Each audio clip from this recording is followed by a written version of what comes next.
Harley, can you please explain why collarbones become more pronounced when someone decreases body fat or body fluid?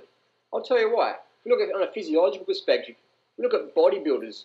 Bodybuilders have low body fat levels and they take diuretics before competitions to lower their body fluid levels to appear more lean, more cut. A lot of bodybuilders take skin thinning agents, so the skin's thinner, and that appears to be more vascular and more lean and with the competition standards. Not good for your health, but we're not talking about that.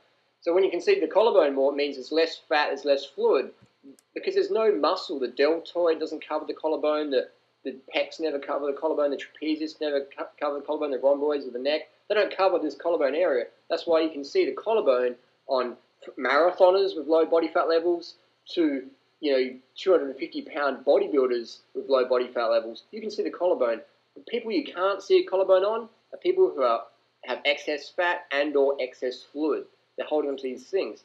So a lot of time when people drop fat or fluid, they're sincere but sincerely wrong. Grandparents or parents or friends or themselves might say, oh, I'm losing muscle. It's like, no, you're losing fat, you're losing fluid, and you might be shocked at how under-muscled you are, and that's driving your mindset there. Or your friends wouldn't have a clue about human physiology, so you're starting to listen to them. I'll tell you what, listen to your athletic friends who have an understanding of human physiology, and look at people in top athletic sports. That's how the human body's going to run if you do a lot of cardio or if you do a lot of weightlifting, things like that.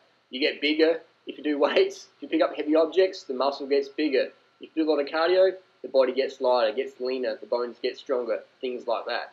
So again, take advice and people getting the results you desire. And recently a friend said, I've got a friend who started eating some fish and they started packing on the muscle. And I said, oh, tell me more. And they're like, they started adding 1 ounce of fish a few times a week and they just started putting on lots of weight. And I'm like, well, they're obviously eating more than 1 ounce of fish per week because 1 ounce of fish is roughly 30 calories. So if someone to put on noticeable size, they're even adding a lot of salt to their diet, that's giving water retention, or they're taking creatine, which gives water retention, or they're eating a lot of calories from foods that they're not really proud about.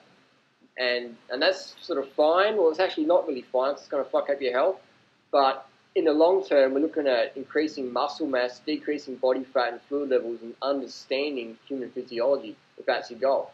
That's my goal. My goal is health and fitness. So I do what it takes to be a better cyclist, a better runner. I don't spend time in the gym because putting on more muscle as a cyclist or a runner defeats the purpose. You're carrying around more muscle, it's going to drop your power to weight ratio. Sure, if I had an injury where I couldn't cycle or run, I'd probably get into the weights as my third preference there. So you've got to train specifically. And the whole notion that you've got to eat meat to get muscle, it's a laugh because I go training and I'm kicking people's ass on the bike, out running. Even if I go to a party and people challenge me to a bench press competition, I was like, yeah, I'll step up and kick your asses.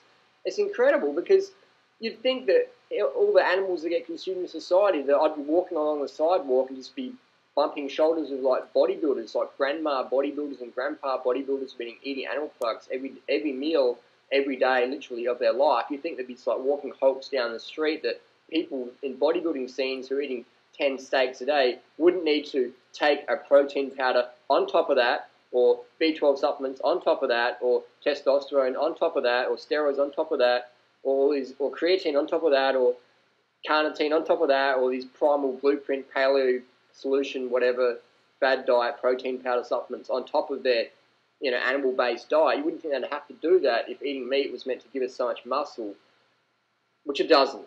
Food doesn't give you muscle. Training gives you muscle. Carbohydrate calories provide the red blood cells, the mitochondria, basic human physiology. Basically, end of the day, you want to eat enough carbohydrate calories so you can train in your preferred sport, in your preferred activity, to build the physique that you enjoy having. And I like smashing the bike and running fast. That feels good for me, so I train specifically for that. I eat enough calories so I can keep doing the training and keep recovering, so all is sweet. So hopefully that makes sense. Eat right, train smarter versus harder, and don't take advice from grandma who's sincere but sincerely wrong. Thanks for watching. 6, 5, 4, 3, 2, 1. Here we go, the start of the 2011 Kona Dirty Weekend. And the 250 riders taking on the course for the night flux 24 hours. So Robert Cheek's book is a great book for people who don't want to focus on cardio, they want to focus on muscle and strength gains. Check out Robert's book at veganbodybuilding.com.